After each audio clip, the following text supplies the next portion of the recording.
city of Vicksburg, Mississippi, founded in 1826, is one of our state's most prized cities. From its views of the Mississippi River to its tourism industry, it's a town with a lot to offer. The city's greatest claim to fame is its role in American history. The famous siege fought on these bluffs would play a major part in shaping the United States as we know it today.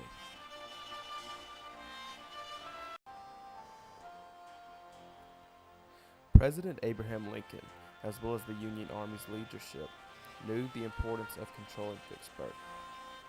The Union and the northern states had been cut off to the Mississippi River ever since the war began. So the Union's objective was to regain use of the river and restore trade, as well as cutting off Confederate supply routes. Lincoln saw or said that Vicksburg was the key to the war. It was basically the Gibraltar of the Confederacy. It was the strong point. It controlled the river up and down supply lines. Without it, they weren't able to basically move supplies up and down, and it also separated the Confederate States into two sides. It made it harder for them to transfer back and forth, and once he got Vicksburg, it made it much harder for anyone to continue on with the pursuit.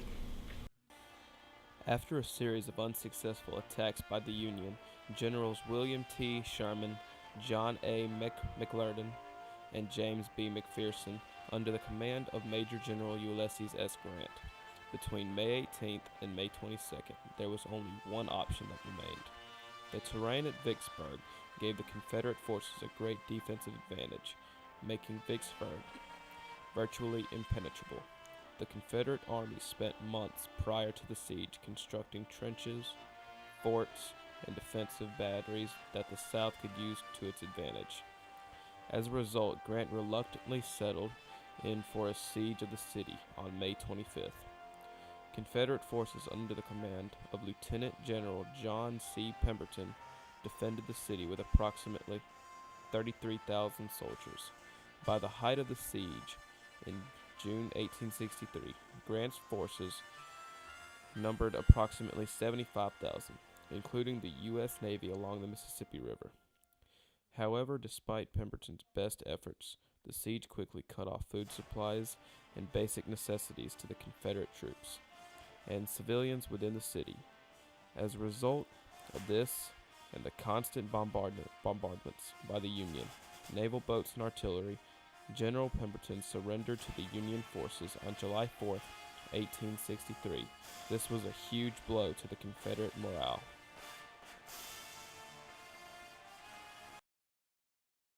Mainly just they didn't have enough food. There was no anything coming in and out of the city. They were just running out of supplies, basically.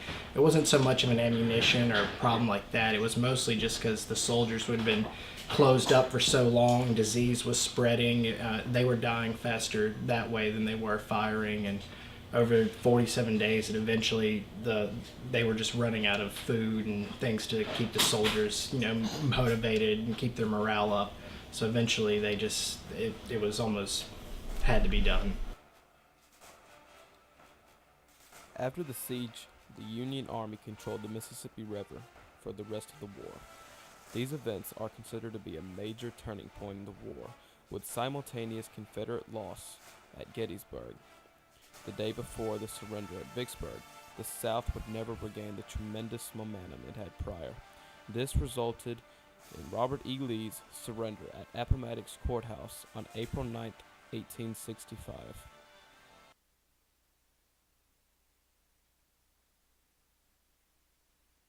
It's whenever the Union actually took Vicksburg, it separated the Confederate States in half. I mean, it had a complete split. It basically made it much harder to communicate, travel, and it was considered the turning point of the war, basically.